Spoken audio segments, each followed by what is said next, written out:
Good morning, everyone. My name is Diana Hawkins. I'm the Executive Director for the Hawthorne Neighborhood Council. We're co-founder of the Hawthorne Huddle. I would like to welcome you to our June meeting. Today is June 1st. And as always, I'm honored to have my good friend, Ms. Ann DeGroot, Mr. Clarence Jones, and Mr. Al McFarland, who will moderate the meeting for us. And so without further ado, Mr. Al, how you doing today? I'm doing wonderful, and I'm excited about today's Hawthorne Huddle. We're witnessing history, we're making history, and we're fortunate enough to have the engines of change, the sources of change for the better for our community on our program or in our Hawthorne Huddle today. So I'm excited. And I hope that everybody else is excited as well. I hope we all had a safe and, just a reflective Memorial Day. We're beginning summer. It's going to be hot today. Hope we stay safe all summer long. And finally, my opening remark is that it's so wonderful for us to spend this time together in community every month. So let's make this a wonderful program as we always do. Let me first of all ask Luisa Pessoa-Brandão from Minneapolis Health Department to give us a COVID and other health issues update. Luisa, good to see you. Good morning. Good morning. Good to see everybody. Happy summer. It is hot and muggy out there. I can attest to that. Don't enjoy it particularly. So I'm a 70s, low 80s kind of person, no humidity. Anyway, COVID is down across the board. All of the metrics are down: hospitalizations, cases, deaths, which is a good thing. We're still seeing elevated levels in wastewater, which means that people are, still testing positive likely, but hopefully it's not a serious illness since we are not seeing the hospitalizations. There are some there have been some updated recommendations around the vaccine. Now you are up to date. Even if you didn't receive the original 2 series vaccine, if you just get your bivalent, what they're calling the updated vaccine, 1 shot, you're up to date. So that protects against the original strain and the Omicron B4, B5 strains. So much easier to be up to date with the vaccine. And for those that are 65 or older or immunocompromised, there is a recommendation that if it's been more than 6 months since you got that updated booster, that you could get another shot. We've seen in the past that COVID has some summer waves. So, we might see an increase in cases over the next few weeks. We're sort of, COVID has been an unusual respiratory infection. Okay, in that, so who am I speaking with? Oh, sorry. My name is Fue Lee. Somebody mute. Yeah. And that in that we've seen summer increases, which is not usual with our respiratory infections. So that's COVID. The other thing that we are keeping an eye on is that we've seen some clusters of Mpox cases in Chicago and New York. And so, really recommended that if people that are possibly at risk have not gotten their Mpox vaccine, to do so. The city of Minneapolis is hosting some vaccine clinics where Mpox vaccine is being offered in conjunction with a Mother's Love and with a family partnership. And so we are encouraging those that are at risk to get that Mpox vaccine. There is no shortage at this time. So, it's not being, when we first had the increase in cases last summer, there were different restrictions on who could get the vaccine. Those are not in place. And so recommending that people get the vaccine is, again, a 2 series, 2 shots. But we don't want to see an increase in cases like we had last summer. It can be very painful, and it can be, you can end up in the hospital. So it's not something that we want anybody to experience. So those are the 2 main things that, and with summer coming and people being outside, remember to wear your sunscreen, remember to, hydrate well, and just enjoy our, time to be outside and be active. So that's what I have. Thank you, Luisa. Any questions or comments? Diana? The RSV, how is that affecting people? Right now, that really was last winter, a little bit earlier, and we don't have that. But the exciting news is that the vaccine for RSV has been approved, and the recommendation has also now been made that it can be used for younger kids. So hopefully that will help us not see the numbers. We had kind of a tridemic, as we called it, in the fall, a little earlier than we expected with flu, RSV, and COVID.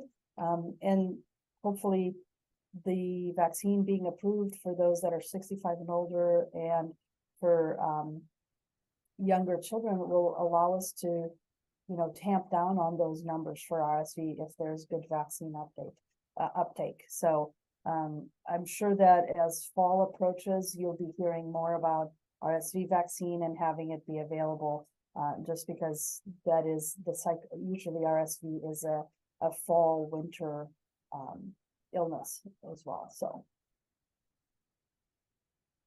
Are there questions or comments? Hey, Luisa, thank you so much. Let's keep moving. Bill Magnuson is here with our update from the 4th Precinct. Good morning, Bill. Morning, sir. How are you doing? Excellent. Good. So I guess I'll get right into it. I'm going to do the part 1 crimes, and I remind everybody of part 1 crime is anytime there's a victim involved in a crime. So these are more serious offenses.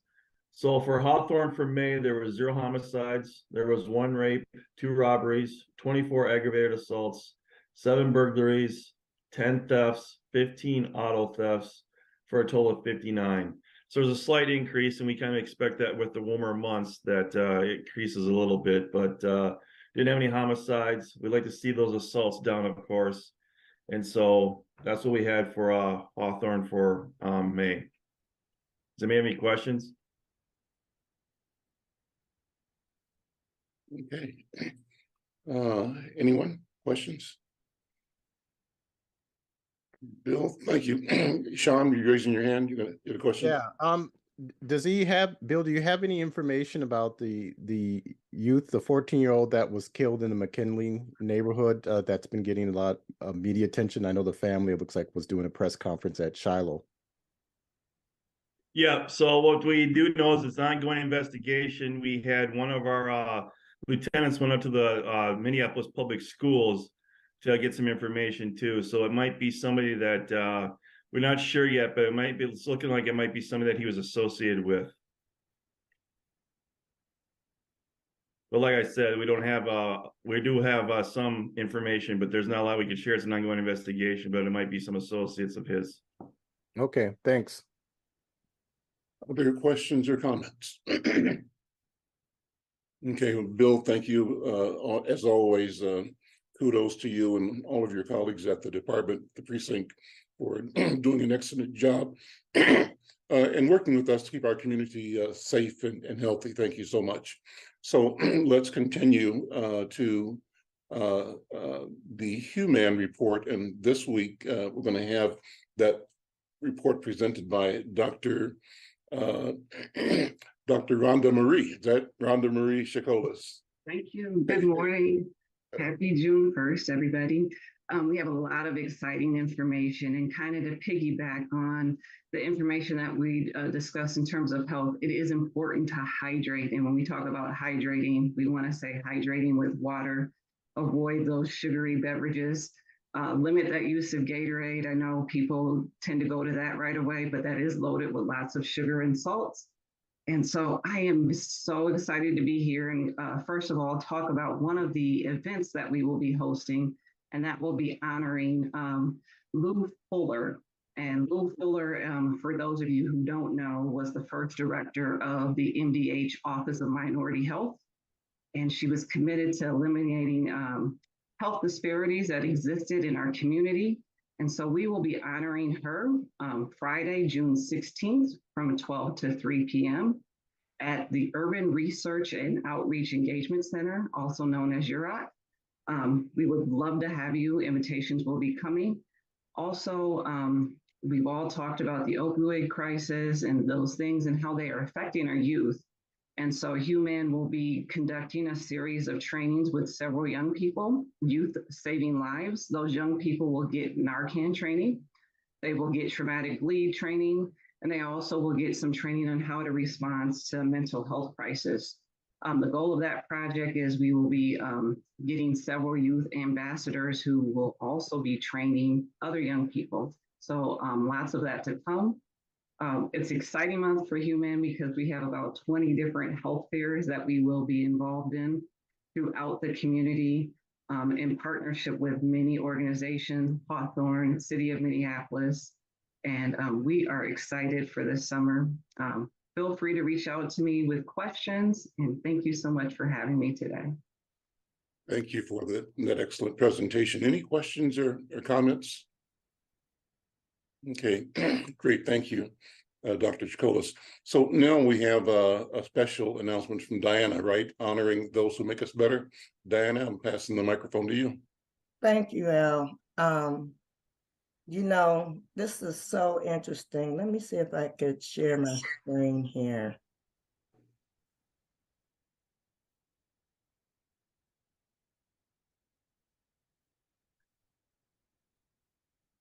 Can you guys see that? Yep.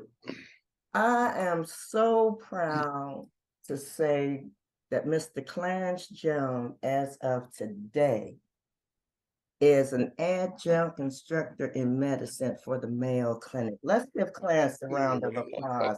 He did not know I was going to do this. And as we say, Dr. Rhonda Marie, when we grow, we grow. So all of us, Hawthorne, HUEMAN, everyone that University of Minnesota that surround Clarence, we are happy. So we just want to say thank you, Clarence. Can you please say a few words? I didn't know that you want to do this, but thank you. Few words.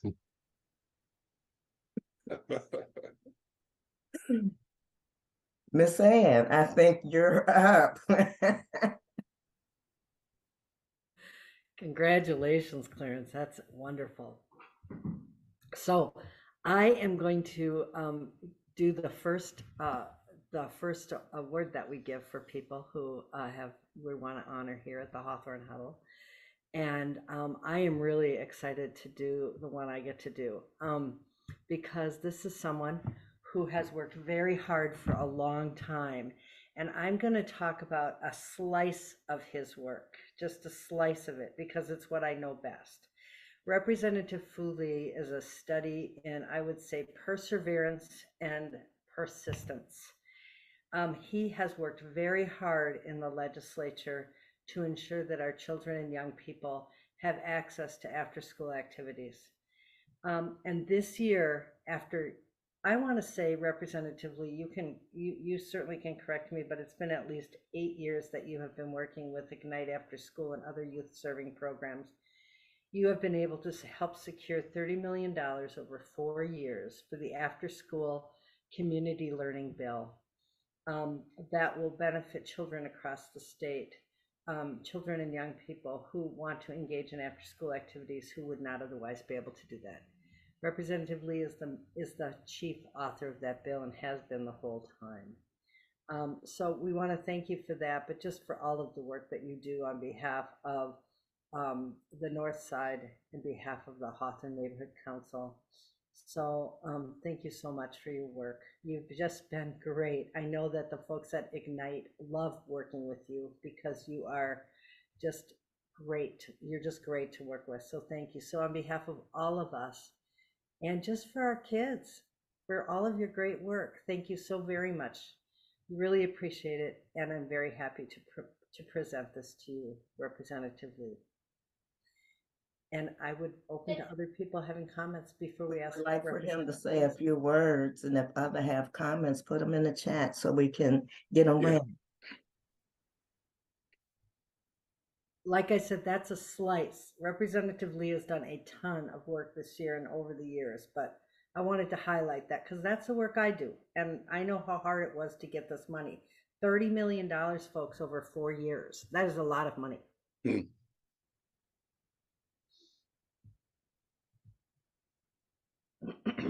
We would like for Representative Lee to say a few words.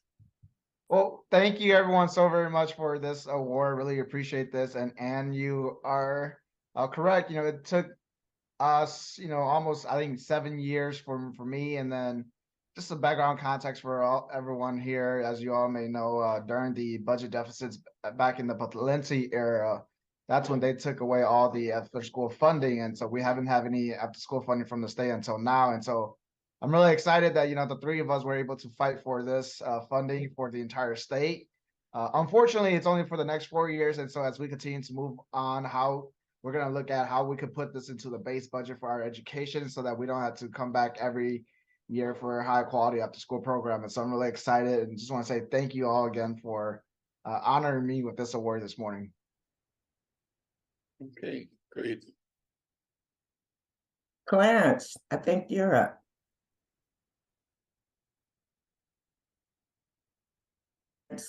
You're muted, Clarence. Yeah. I get so excited sometimes I forget.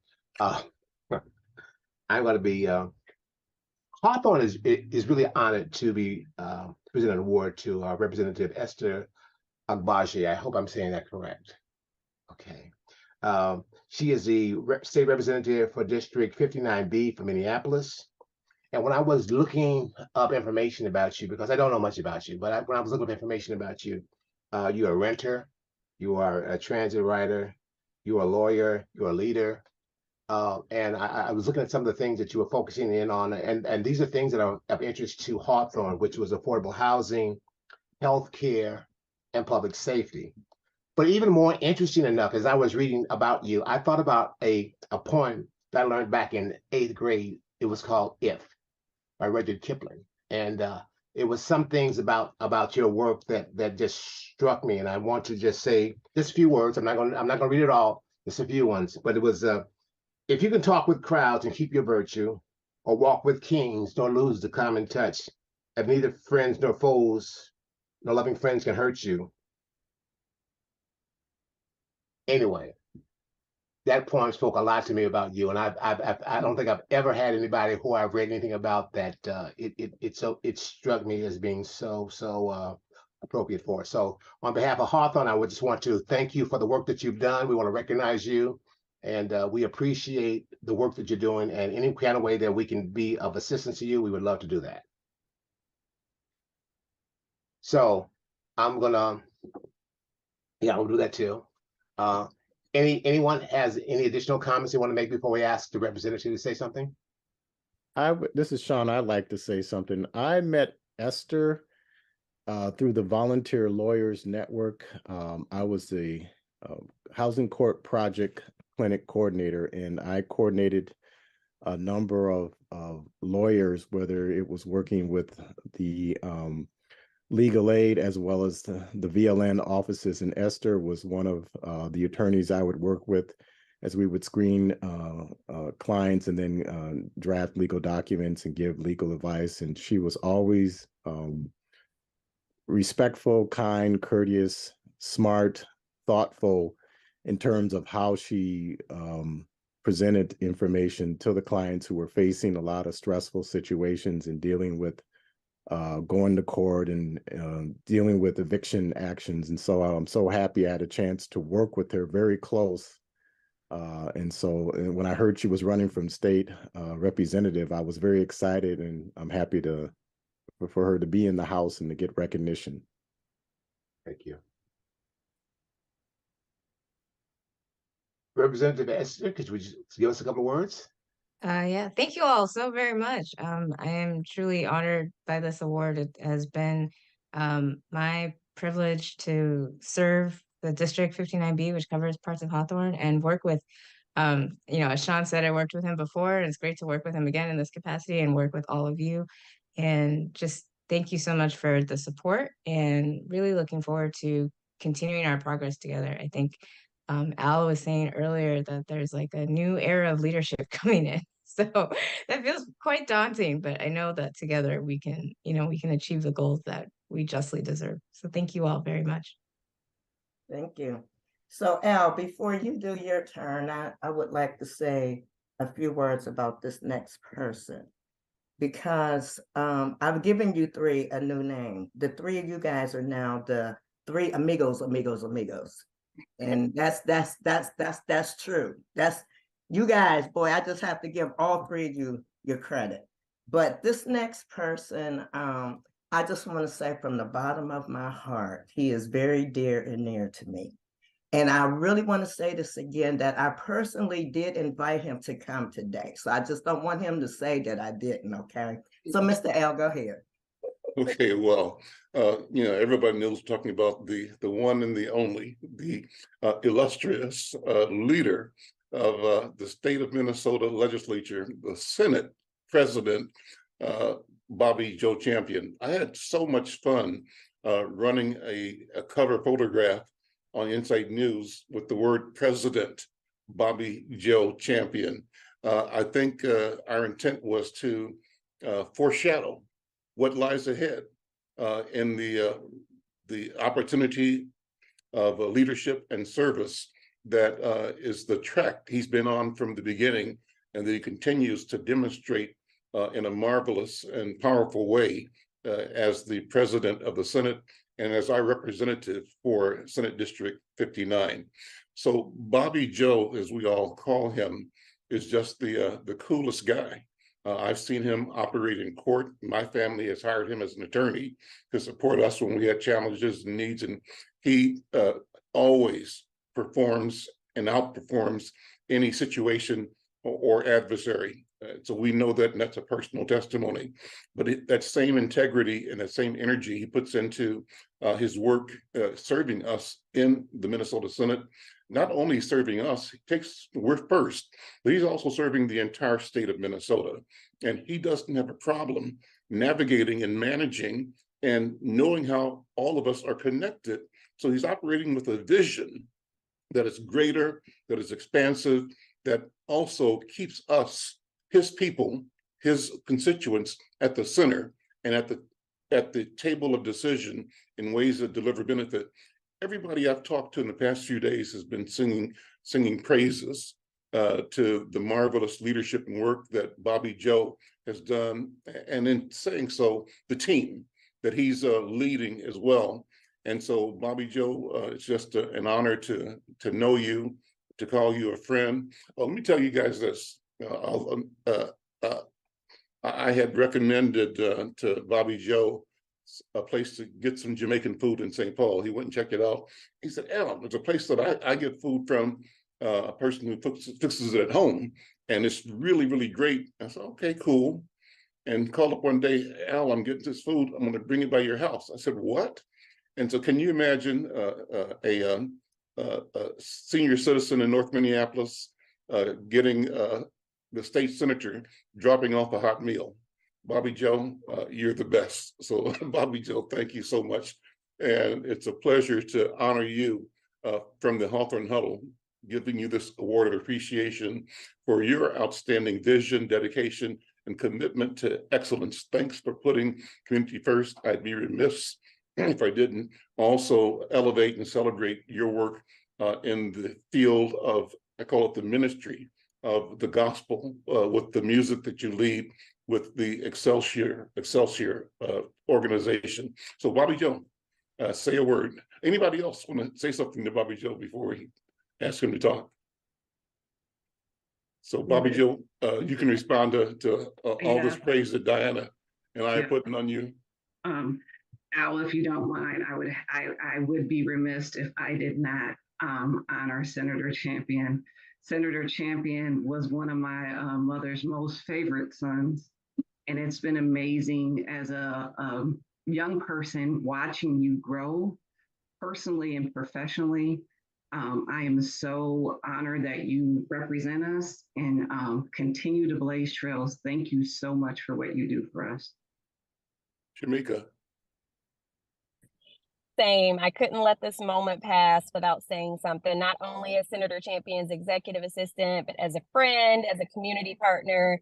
I'm so proud of the work that you managed to do this session and all the other sessions. You spent so much time pouring back into people in the community and giving me a chance in your office and just bringing people along with you. So I'm so proud of your work, and congratulations to you and Representative Agbaje and Representative Lee. You really are like the best team, and we have the best Senate district. So congratulations. Yeah, let's do it. All right. So Bobby Joe, just a brief comment before we have you guys speak about the review, but go ahead. Well, let me just first of all say thank you to everyone on the call. Hawthorne Huddles is near and dear to me. Of course, I remember the last time I was here. And yes, it's true that Diana did not invite me the last time, but I found a way to get here because you all were doing just a marvelous thing even then when you were recognizing Shamika Bogan for all the great work that she does inside and outside of my office. She is just a community jewel, and I thank you for recognizing that.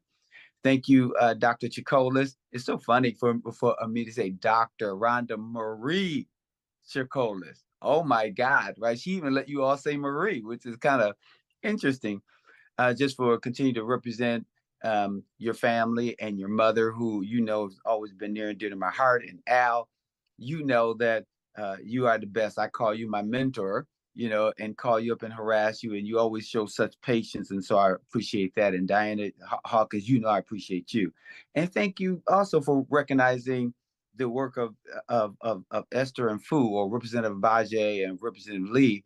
They are truly amazing, and they are so focused, and we have a collective vision, and we are focused on Senate District 59 because we have this belief that if it's good for Senate District 59, it's good for the rest of the state. And so I just thank them for just being a great team, and we are a legislative team. So there's nothing I do that they should not get credit for, and vice versa, because we really do work as a team. Clarence Jones, let me say congratulations to you for the Mayo highlight this morning. And I do think that's important for us to elevate, and others to elevate members of our community so that we can be proud. I'm often proud of making Esther Agbaje tell people that she graduated from Harvard, right? Because I think our young people should always know that you can do whatever you put your mind to. And so she gets embarrassed every time I say it, but I'll keep embarrassing her because she is just a phenomenal person. And she never leads with that. She leads with her heart, which is even more of a reason why you need to elevate it. Because we do know some, you know, Harvard people, others who've gone to Ivy League schools that look down on other people, but she never ever lets that be the guiding principle. And even though Fue went to Carleton College, and I went to McAllister, I won't hold that against them. So let me just say that, you know, first, lastly.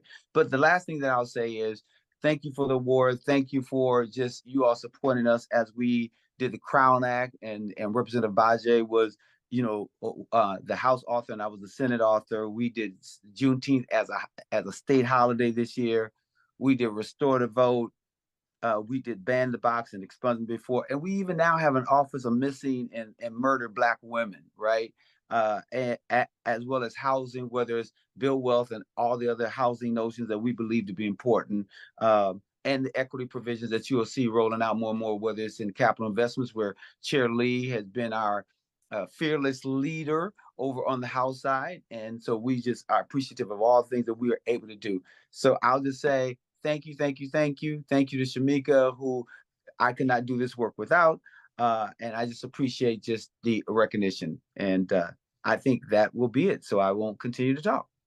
Okay, well, that's wonderful. Thank you, Senator Bobby Joe. Thank you so much. So Diana, we're going to have the dream team back to do the debriefing in a couple of minutes. Is there one thing before that we want to do, or are we ready to go into that right now? Nope, you can go into it because I don't see him here. I don't see Tito here. Okay. So, you know, have at it. Okay, well then, this is a great segue. We're honored to be able to listen to and hear and see these three great legislators in person here at the Hawthorne Huddle. And we want to spend the main program, the balance of the program, as much time as they have available anyway, to get a legislative update. And Bobby mentioned a number of the things, but maybe in the course of the next few minutes, they can each go into their particular successes and challenges and report out to us things that we need to be aware of, and how do we support the execution of the intent of legislation they created, shaped, and delivered on our behalf. So let me start back with the leader, the president of the Senate, Senator Bobby Joe Champion, and ask him to just start, and you can direct this where you can invite in your colleagues, Representative Fue Lee and Representative Esther Agbaje, so that between the three of you, you've given us a robust summary of what has happened and what we can expect following up. Finally, let me say that before the program started, I was mentioning that you all represent a sea change. And I was reflecting on the fact that back in the day when Jim Casserly was in what's now 59B, and I think Jim Rice was in what's now 59A, and Tennyson was in the Senate seat. And that group represented an era of massive expansion of opportunity. Pretty much they reshaped them, along with Lou DeMars, John Darris, and other city council members, reshaped the face of downtown Minneapolis and reshaped the neighborhoods through the community development block grant initiatives. We're at a point now where there's opportunity to do massive next level work. And I think that Representative Fue Lee and Representative Esther Agbaje and our leader, Bobby Joe Champion, are going to be excellent and perform in ways that we can only call next level. So we're witnessing history, and for that, I'm grateful. And I want us all to think about it and talk about it as a moment of history that we're all part of. We're all in this together. Bobby Joe. Thank you so much.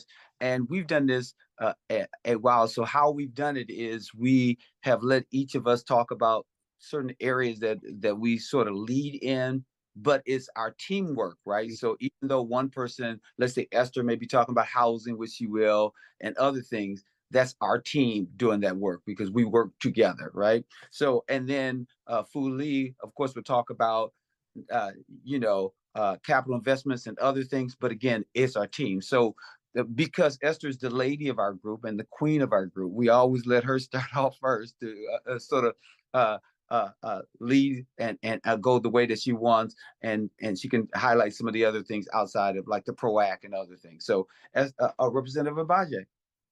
Well, thank you, Senator Champion. Yes, as Senator Champion says, everything we do is in conjunction with each other because we want to make sure that we are appropriately representing District 59. I'll just jump right in, on housing, which has been my major passion. We did $1 billion, actually probably closer to 2 billion if you look across all the budget areas, but in the main housing budget itself, we did about $1.2 billion of investments in housing, which is the first time the state of Minnesota has ever done anything like that. The analogy we've been using all session is that usually the state budget of Minnesota, if you think of it as a gallon of water, we had only been spending 1 tablespoon of that amount on housing. And so now, I don't know what the new analogy is going to be now, but we've set a new baseline of $1 billion. And it is really now my mission to make sure that we never go below that again. So what does that entail? That entails support for people who are experiencing homelessness. We're doing more funding in shelter capital, I think at least $150 million, as well as emergency support services for those who are experiencing homelessness so they can get off the streets. Then if you move along the spectrum, we're also supporting those to make sure they're not paying more than 30% of their income. So if you qualify, we are developing a new state voucher program that basically would work in the same way that Section 8 does at the federal level. And so we're hoping that will put more people, more families into housing and in affordable housing, truly affordable housing that they can actually afford, that's calibrated to how much money they're making. And then as you continue to move along the spectrum, we're also building more housing and preserving more housing. So hopefully those rental prices can come down.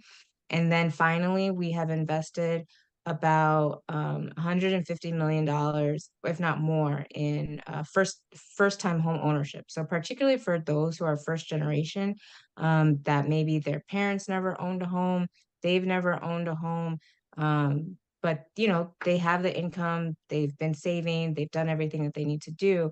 We're providing 10% or up to $32,000 in down payment assistance, which can be layered with other programs that are out there.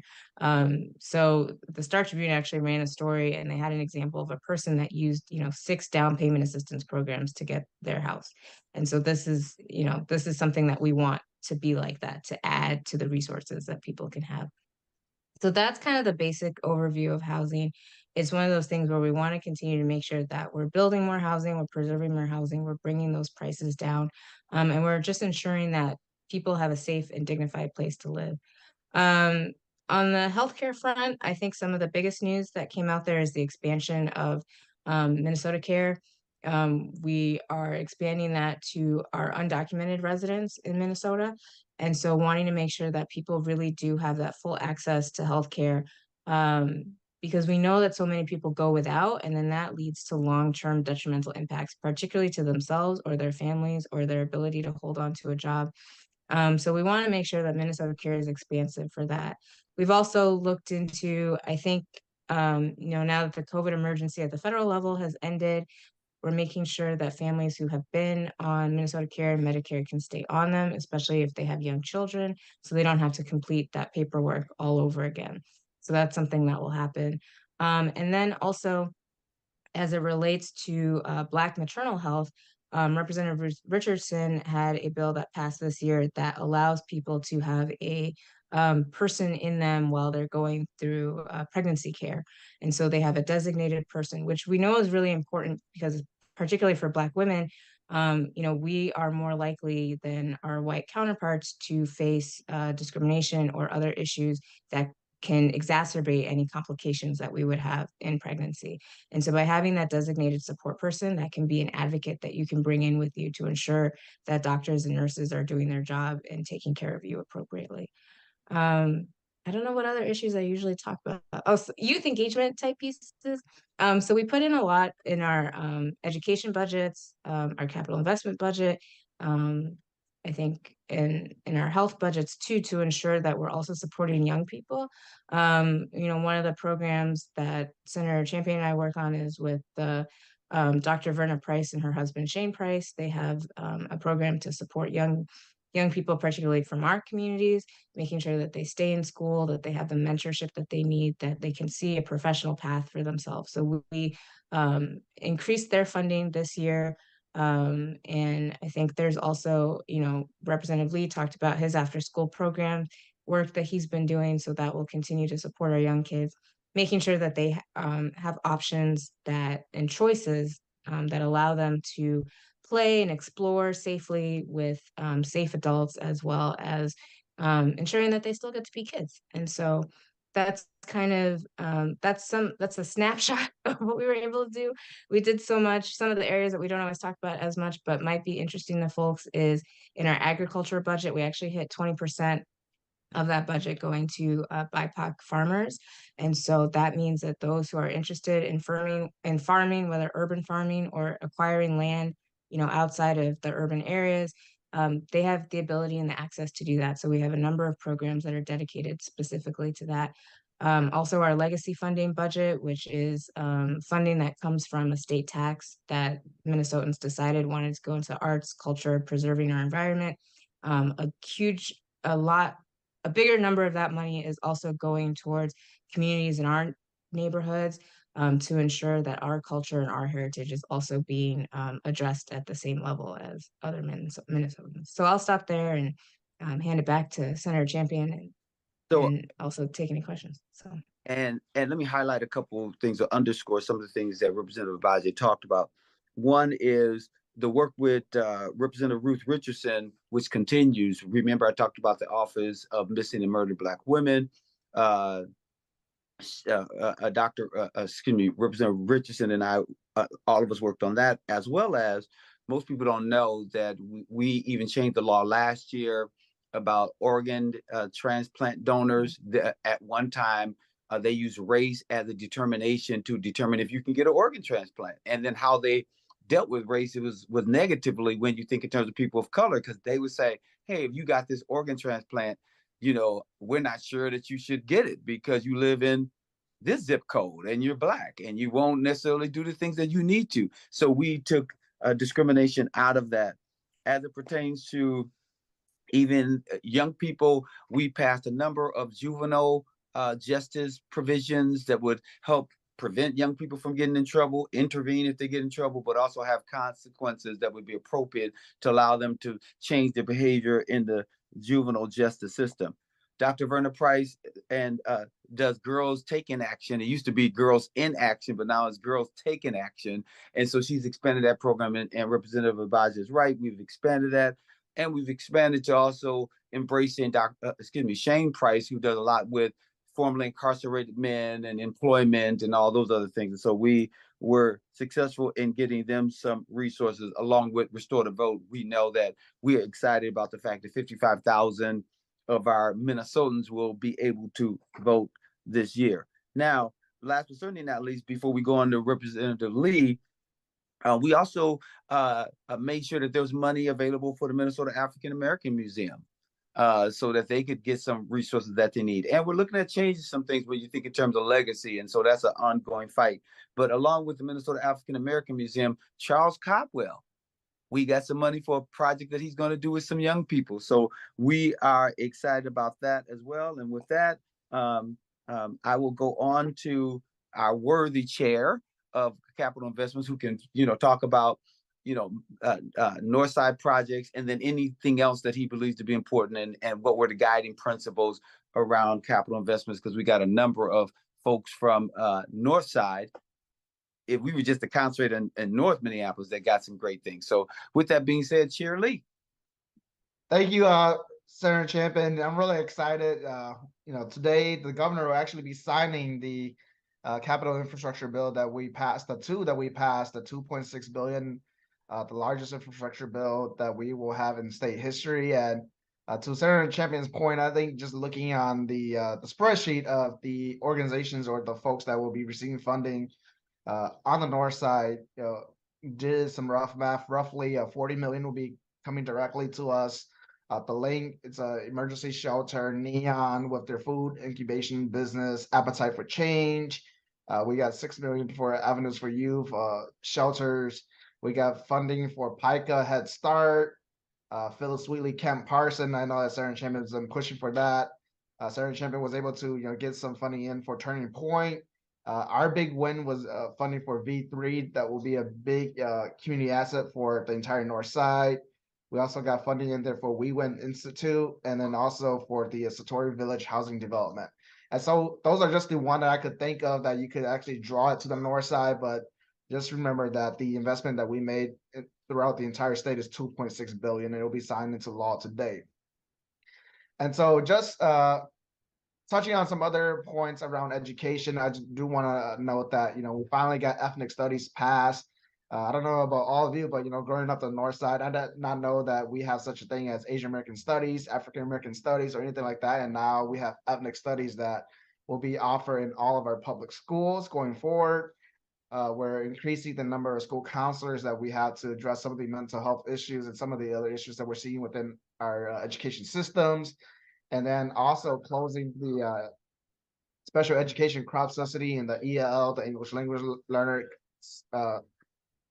subsidy, so that we could actually, our district could actually have more funding for them to provide the work that we ask of them. And I think something that's will be impactful for the entire state, but specifically for the Hawthorne area. Senator Champion and I, ever since we got in, been fighting for cumulative impacts, and now we finally have that, where before the state of Minnesota permit any, polluting industries in the north side or any other parts of the states that are vulnerable, that they have to consider current, past, and future pollution before permit is moved forward.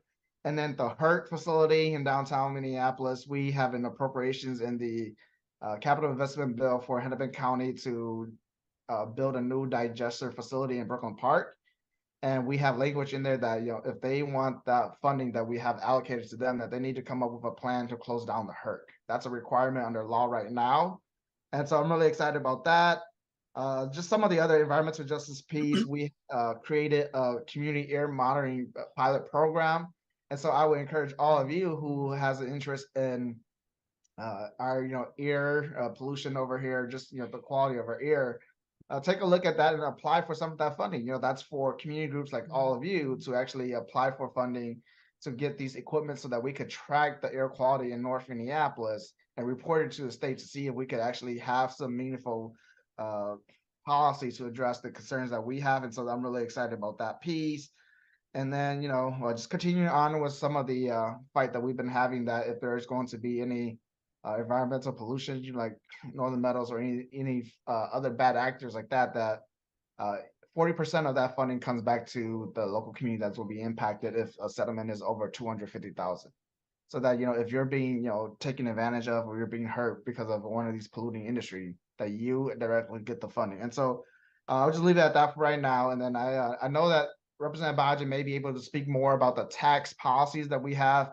I know that, a lot of us are taxpayer. And so just so quickly, we have dedicated $160 million per biennium for local government aid. So that will, hopefully that will lower some of the tax burden on property tax or renters here in North Minneapolis, in our community and throughout the entire state. And then we also allocated $160 million per year for county aid too.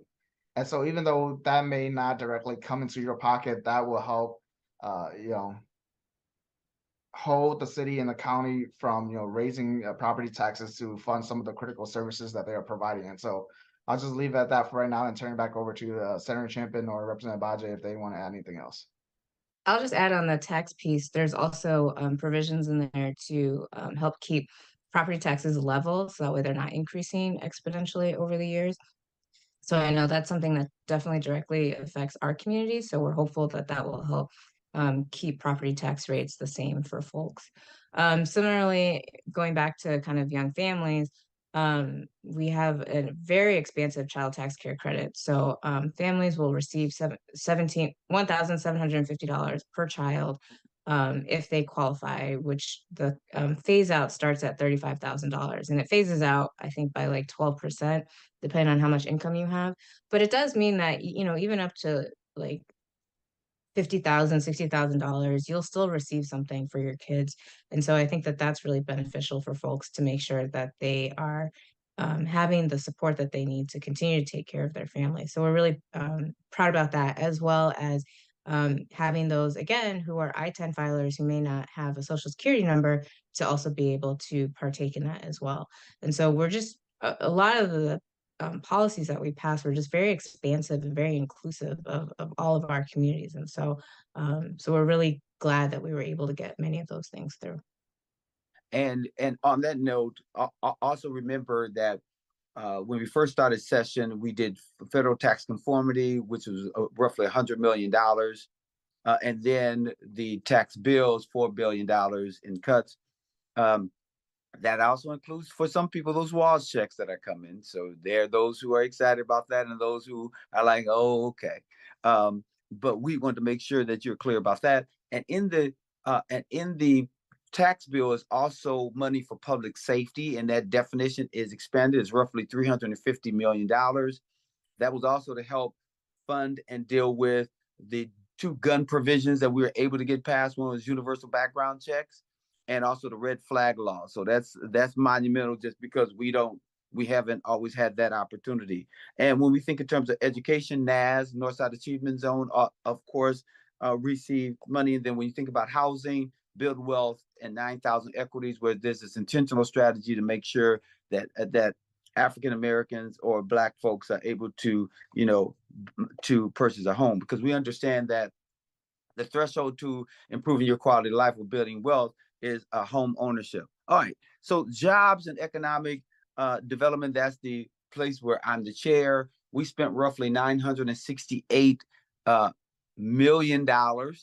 And so there's the workforce side, the economic development side, and then we had some a 500 million, which ended up getting, you know, diced up a little bit around making sure we have revenue available for entities that are competing for federal federal grants, such as semiconductors. Those are those chips that are in everything that we have. And so when you design them, the manufacturing right now is happening in, let's say, Europe.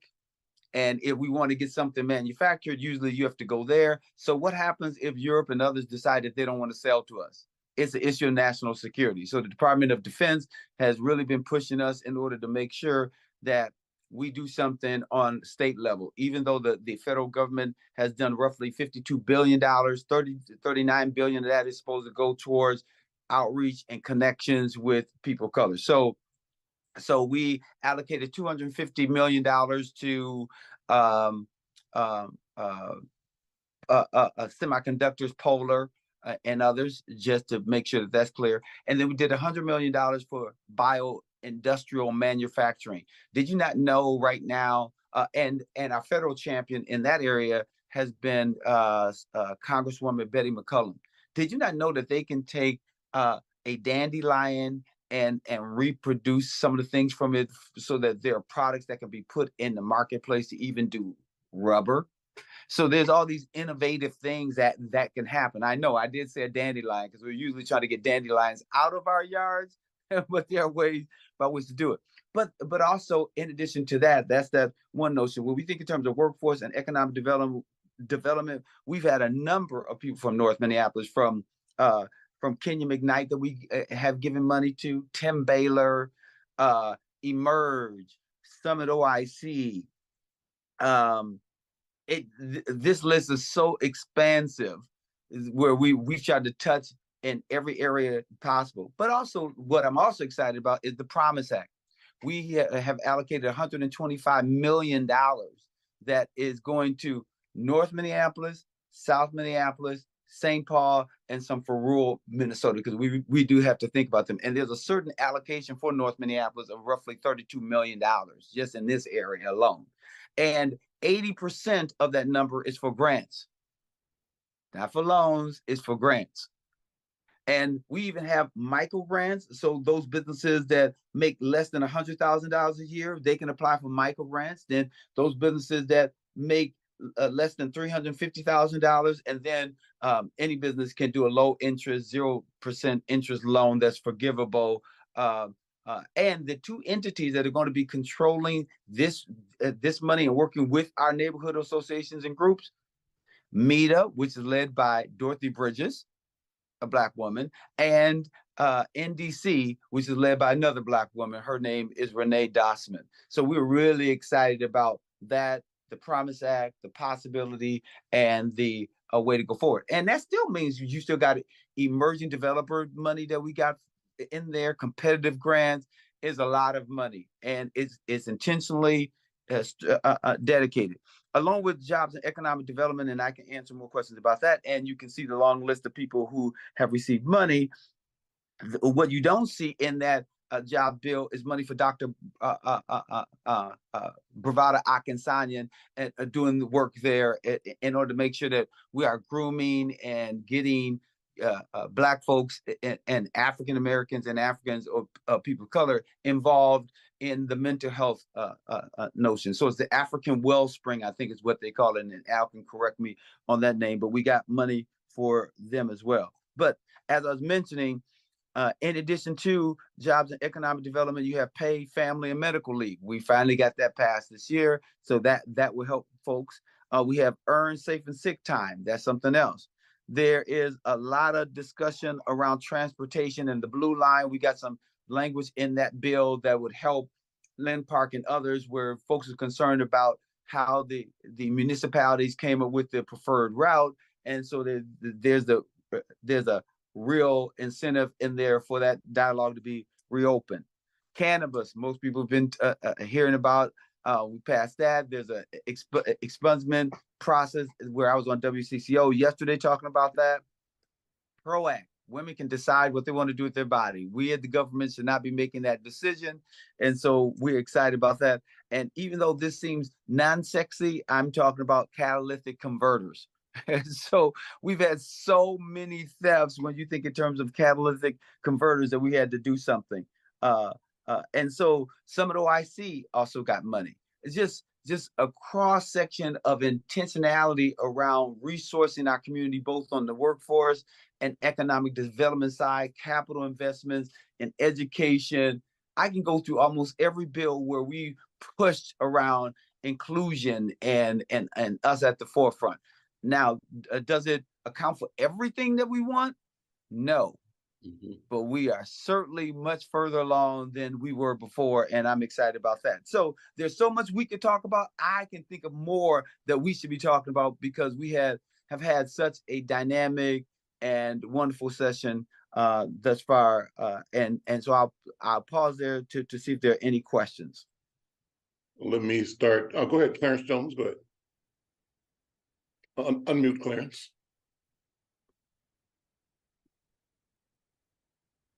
You're still muted. Great. Okay. I'll start again. I think the work that has been done is phenomenal. I am so excited. I do have one question though, because it's been a conversation that has been going on in the community with a lot of people. It's about North Commons Park.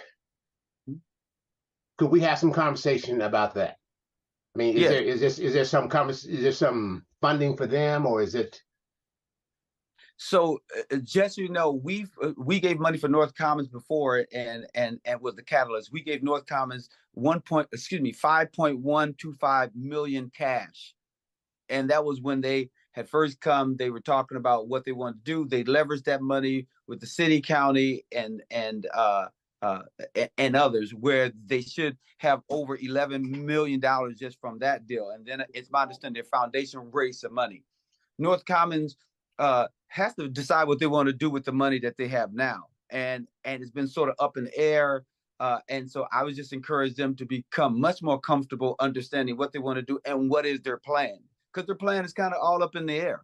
Not to mention, one of the concerns that I've had has been the programming. What are they going to do? Just to say you want to build a building and don't have a real plan around it is just not helpful. But we have made an investment with them. But I wasn't going to do any more until North Commons sort of figure out what it is that they want to do and what they're going to do with the revenue that they already have. And to be honest, they would give us one figure, then we shoot for that figure, and then that figure moves. And so it's always a constant sort of moving target. And I appreciate the candid conversation. Thank you. Absolutely. That's all I can be is honest and all candid. Right. Okay. Because sometimes people put it out there like, North Commons. Well, we were the one, even when North Commons wasn't a priority for the Minneapolis Park and Rec Board. We made it a priority. We pushed for it. And we made sure that they got $5.1 million and that they could leverage that because they were not doing any of the things.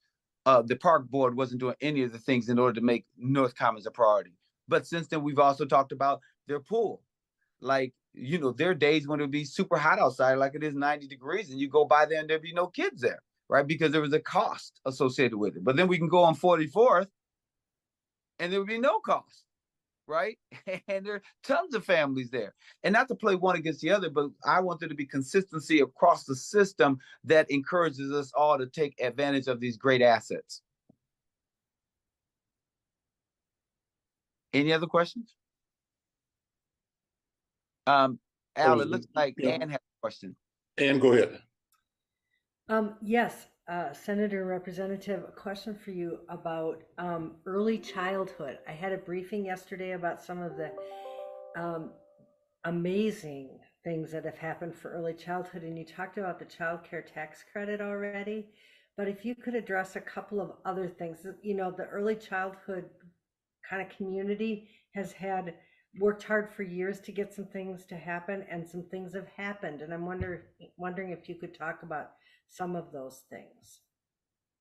Anyone want, go ahead, Yeah, I mean, I'll just kind of give like a framework of what happened this year. So, this was I don't know if it was the first time, but first time in a long time that there was a dedicated committee to early childhood and families. And so, the chair of that committee on the House side, I mean, that's actually his like singular focus. That's what everyone knows him for. So I know they definitely put a lot of funding towards supporting kids, especially those before going into preschool and kindergarten. There is additional funding, I think, for workers. So I don't know the specifics, but we can find out more for you. I don't know, maybe Senator Champion knows more from the Senate side, but my understanding is that they put in again significant investments across the board for early childhood education, making sure that kids would be ready before they started school, that parents' childcare costs could be covered, I think, in certain ways. And also funding a lot of the different organizations that support early childhood development. So that's actually really nice that had happened. And I think what we learned this year is that it was something that needed to be weaved into kind of how we consider both education and housing as we're supporting families over this time. So I don't know, Senator Champion, if you have more details, but that's kind of the general framework of what we worked with this year. The only thing that I'll add to that is that we all recognize that child care and early childhood is important, right? For the development of the child, but also we also learned that the cost is just astronomical. We're like, so how do we control that? How do we do more universal child care options where we are not competing with our residential home, daycares? We also know that in a rural Minnesota that they're losing when we think in terms of child care as well. So there's been some intentional strategies to meet the needs of urban and suburban Minnesota as well as rural Minnesota when we think in terms of early childhood development and resources to really make sure that young people are getting the support that they need. One of the things that I think is also important is that when you think of the child care subsidy or child care assistance, I don't want it to be tied to whether a person has a job or not, because at one time there was this whole notion that if you had a job, then you could, use it. Then what happens when you lose the job or something happens? Now the kid has to suffer because they can no longer take advantage of the program itself. So we're trying to be thoughtful about how do we approach that? How do we make sure that we're supporting the childcare industry, even with workers? How do we increase the reimbursement rate and all the other things in order to make sure that folks can really see a career in childcare if that's what they want to do, but not have to decide between their economic challenges and whether they want to follow their heart? It's sort of like being a teacher. One of the things that Dr. Chicolis's mother, Francine Chicolis, always talked about is the rewarding aspects of being a teacher, but yet teachers who are very valued and valuable in our society are always at the lowest, pay rate, right? And so we never value them financially. And so teachers, even in their work, would end up doing what? Taking money out of their own pocket because the system wasn't doing everything that they need to do in order to make sure that they had all the tools they needed in the classroom. So just valuing those things. And that starts also with early childhood, because that is the road, or putting us on the road to being lifelong learners. Thank you both. Any other Sean, questions? I can't believe that Sean hasn't asked a question yet. I don't know what's going on here. Sean, why have you not asked a question? Don't worry. Yeah, you were reading my mind. I do have a question. And it comes from the perspective of being a legislative intern on the House side. It was a DFLer, Tony Kinko, up in Park Rapids. The fact of the surplus and so much has been allocated because of that surplus, because normally you run into a situation where it's like, well, we can't do this, we don't have any money. There was plenty of money available, and the things that you've talked about have been significant, but it seems like it would be helpful for the general public to have a listing of all the great things that Representative Lee and Agbaje and yourself, Bobby Joe, have done.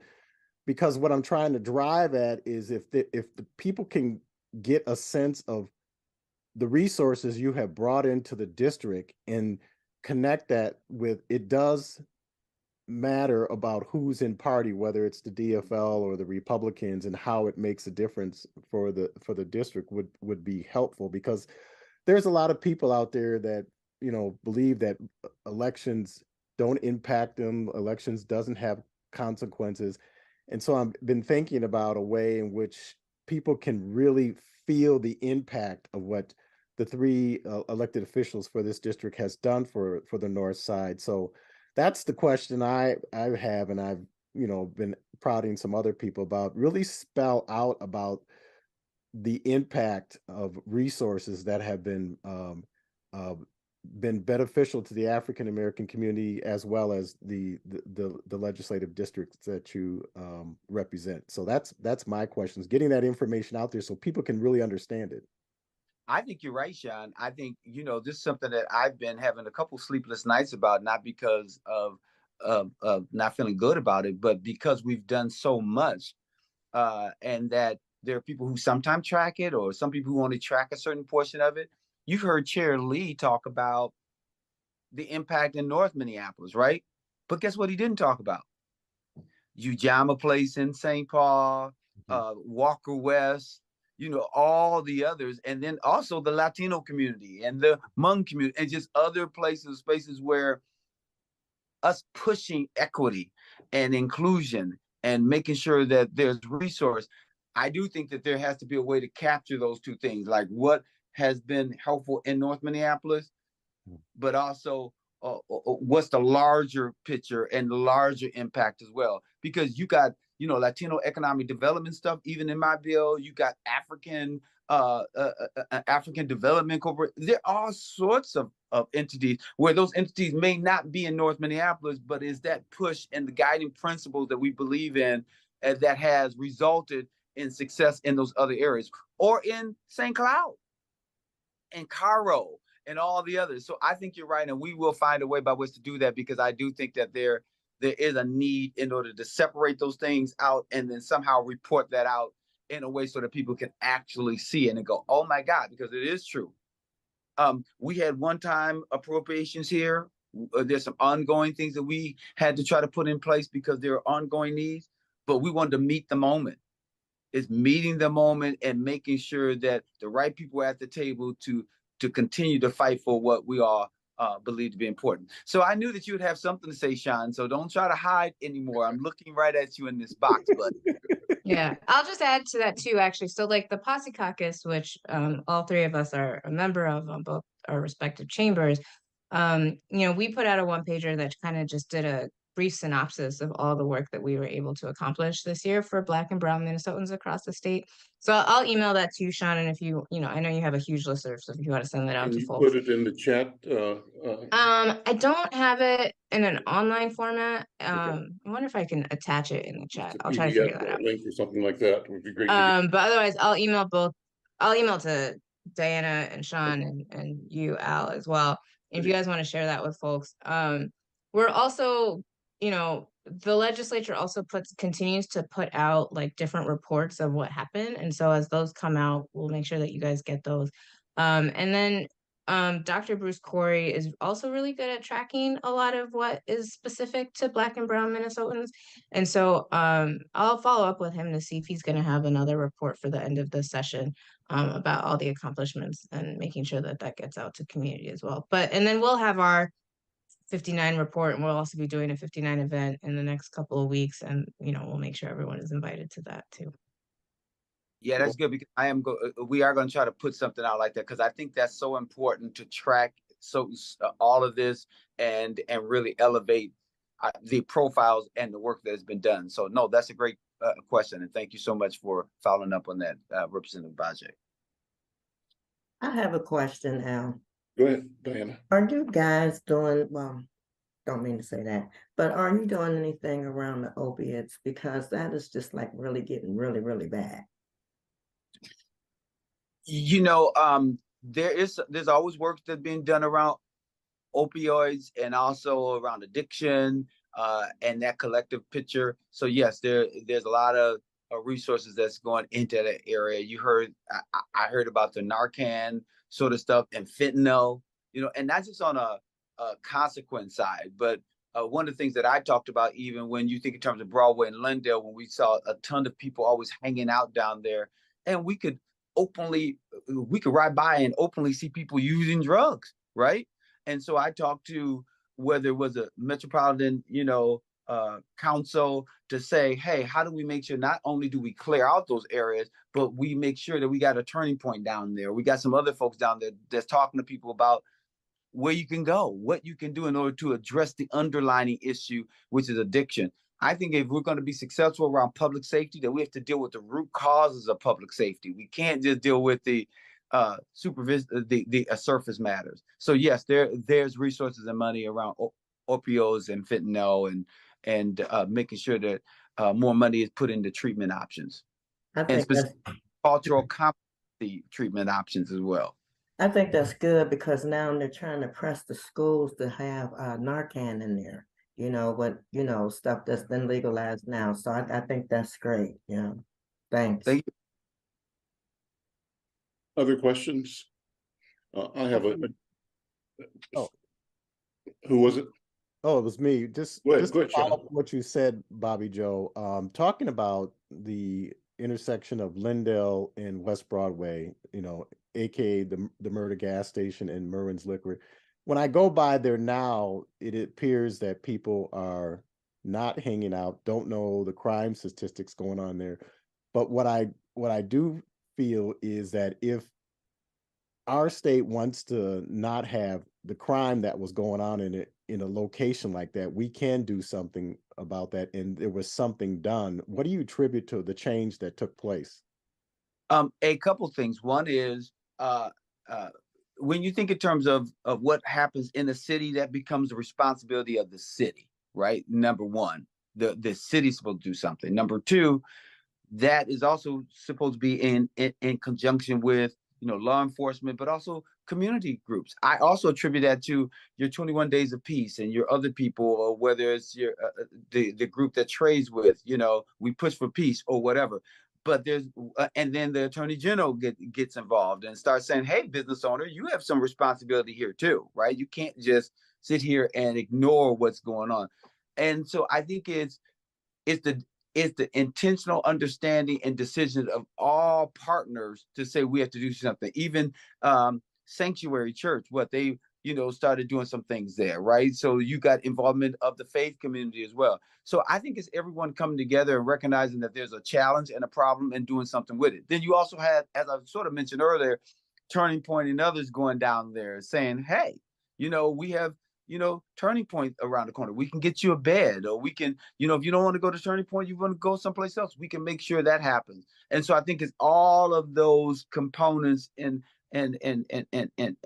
pieces that really help contribute to what we're seeing in North Minneapolis, and specifically on Broadway and Lindale.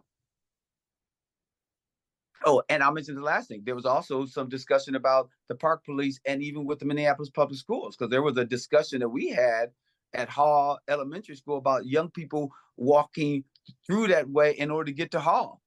Or those who were flowing over into the park by Hall School where kids were, and everyone had to be alerted and be like, okay, wait a minute, we have to do something about this, because if they're not just on Broadway, we got to deal with that, because young people are walking, past there, and we don't want anything to happen to our young people, but we also want to be concerned about the people who are there, and we don't want them, once they run off Broadway and Lindale, to spill over just into the park and that we do nothing about it. So I think it's just understanding the comprehensiveness of what needed to take place.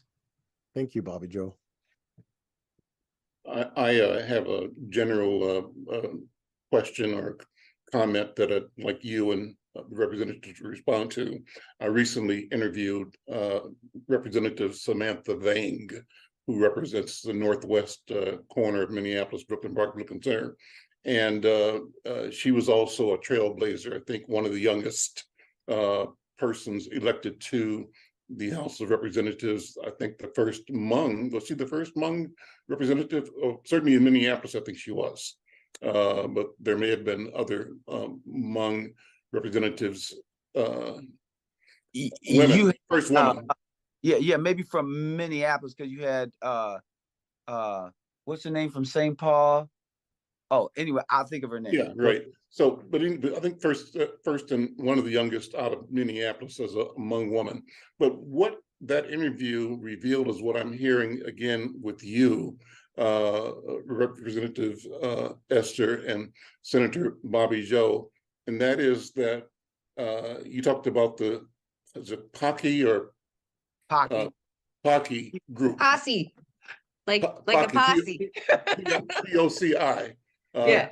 And that's the people of color, what's the I stand for? Caucus. And indigenous. And indigenous caucus.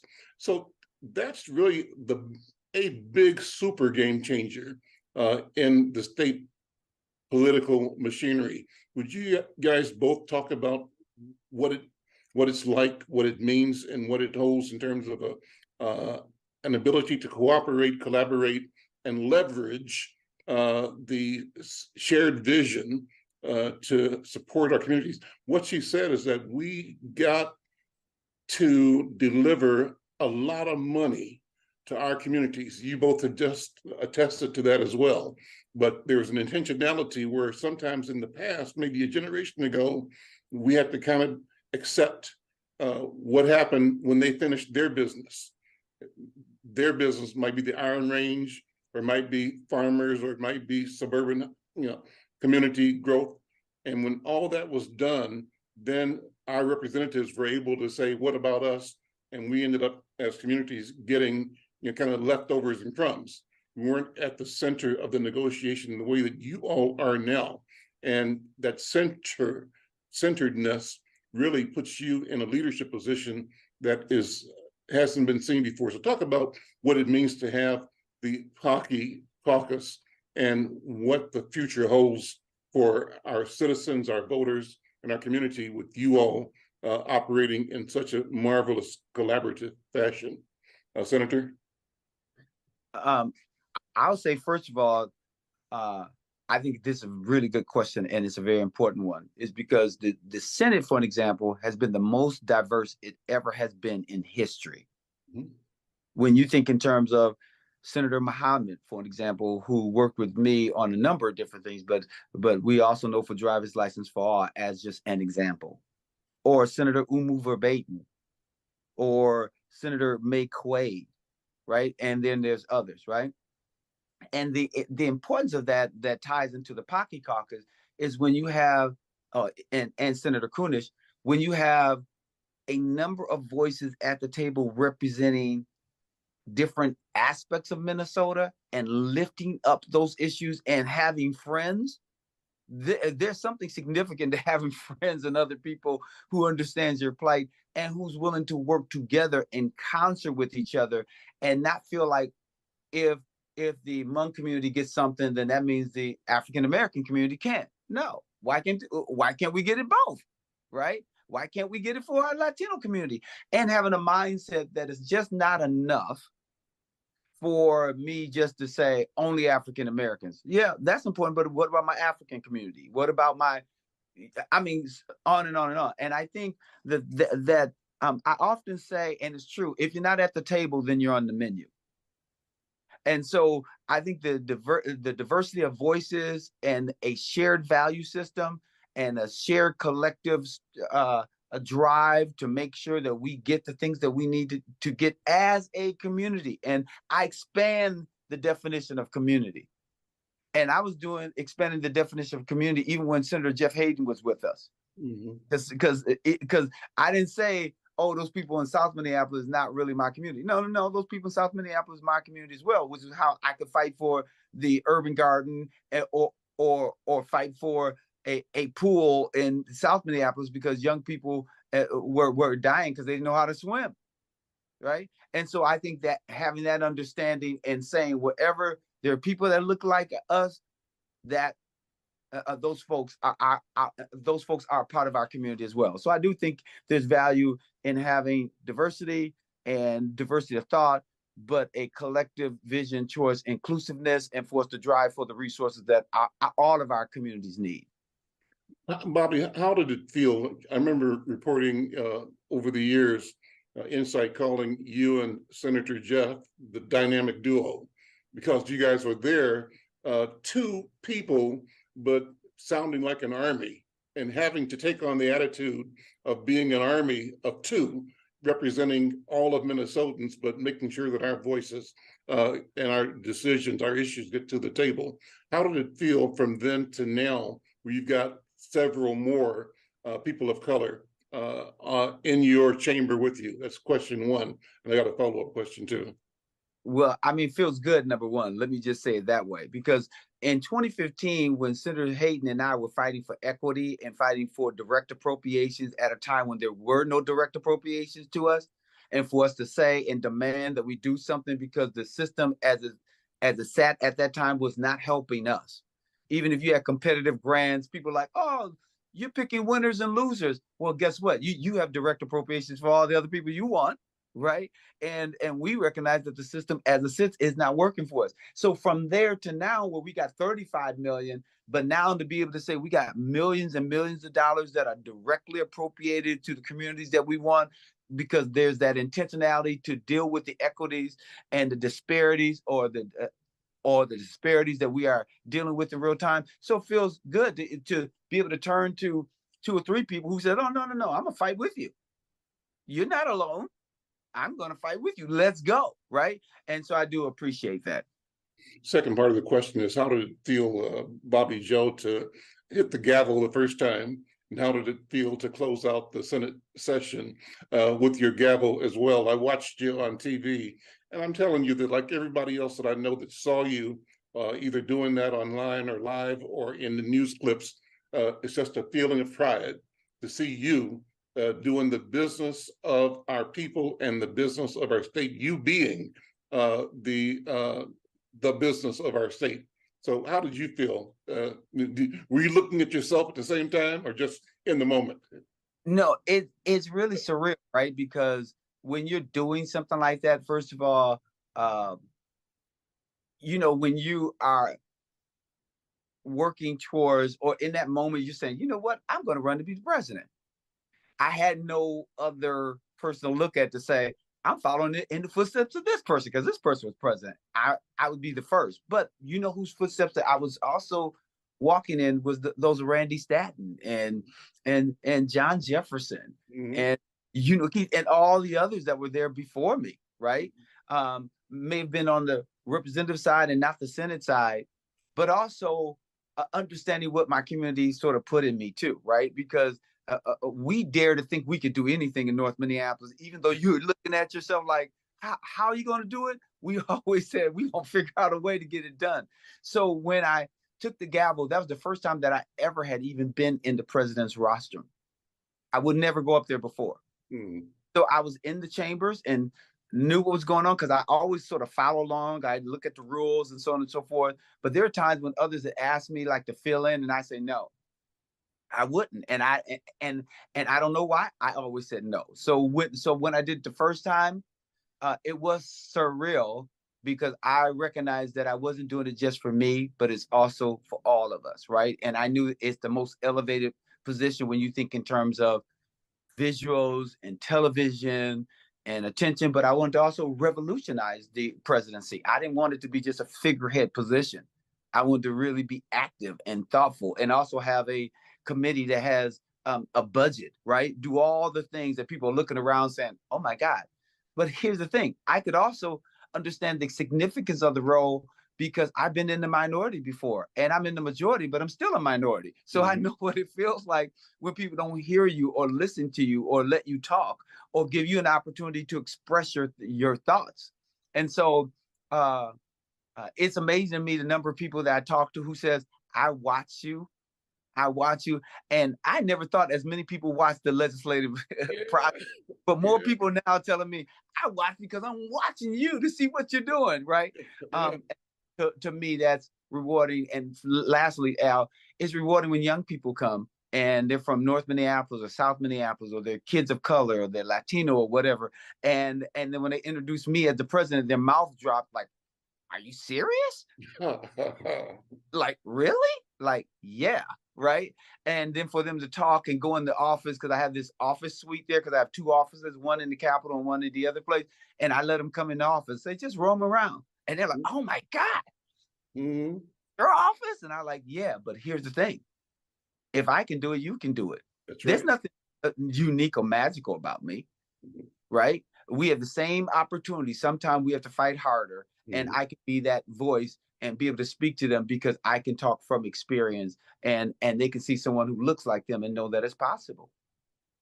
Esther, for in the last few minutes here, comment, same questions about, you know, being a new representative, a young woman, a young first generation. I think I tell people that I believe you and I talked about your heritage cultural group being Yoruba, right? Is that correct?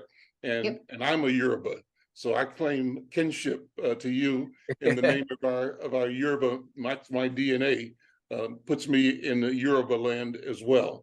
So, but you are a wonderful bridge then, because part of our community is fractured with a discussion about us being African Americans or ADOS, and the general Pan-Africanist view that was part of the political matrix.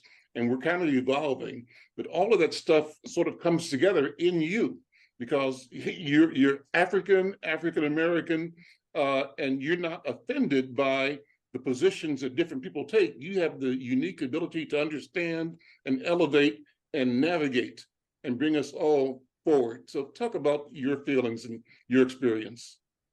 Yeah, that's a great question. I mean, I think that comes up a lot more now because there are so many, because there are so many more of us from different backgrounds in the legislature. I think people keep trying to find ways to divide us, and one of those is to try to continue to build this wedge between Black Americans who are descendants of slaves, as well as Black immigrants who have come here, but who have also been here for ages as well. I like to tell people at the end of the day, we're all Black. They're all looking at us. They don't know until they know our name, or we open our mouths, but even then they still don't care. So, once we get to America, we're all sort of in it together. And while we do have different experiences, and while that means that there may be different interventions that we need for different groups, it doesn't mean that we can't work together. And in fact, I think we're actually stronger when we do work together, because it shows that we understand the history that's been done to us, from the continent of removing people involuntarily, as well as the continued colonial experiment of destabilizing those countries in Africa, in the Caribbean, that has, even though it's a voluntary migration, has actually really kind of forced people to come to the United States.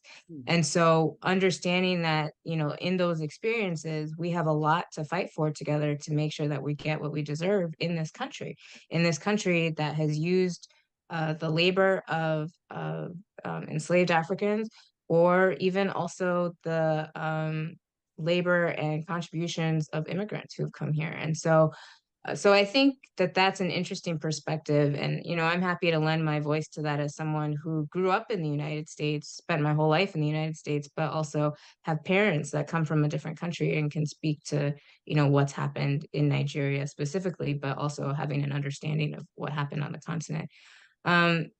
Going back to the question also about like the Posse Caucus, I just want to add, I think the thing that's been really helpful is in the past couple of terms, we've seen an increase in the people of color from not only just the urban areas of Minnesota, but across the state. We are having more people of color representing rural areas in Minnesota. And I think that that's really important because we all live everywhere in this state. And I think, a lot of our white counterparts sometimes default us to like, oh, you must be from Minneapolis, you must be from St. Paul, but we're not. We're from the suburbs, we're from Moorhead, we're from Duluth. And I think having that perspective of just every Minnesotan, and also understanding that Minnesotans of color have a different lived experience than, our white majority counterparts. But our experience helps enrich in the state of Minnesota. And when we lead from a policy angle about that, we're actually helping everybody. Because when, as Paul Wellstone says, when you know better, you do better. All, rising tide lifts all boats, all that type of stuff. That means that like when we're working for those of us who have not been invested in, who have not received what we need, but when we do that, then that means everybody else is also getting what they need. So I'd just like to end it there, that I think that having continued increased representation, I think is going to continue to make Minnesota an even better state and this year, should we continue it, which I know we will, I think people are really going to be having really positive impacts in their life for the years to come. I think we should end the program right here. It's time to close out. Diana, go ahead. I just want to remind everybody that next month is our break month, so we will not meet next month, but we will be back in August with the powerful panel. And I just want to thank Representative Ms. Esther and my good friend, Senator President, Mr. Bobby Joe Champion, for being here, and Representative Fue Lee with us today. Al, you can end the program if you would like. No, I will. And just saying once again, on behalf of everybody in Hawthorne and our community, thank you to our political leaders. Keep up the good work. And obviously, you all can count on Insight News to be the voice and the vehicle for educating and creating awareness in our community, among others. With that, we'll see you in August. Take care. Thank you all.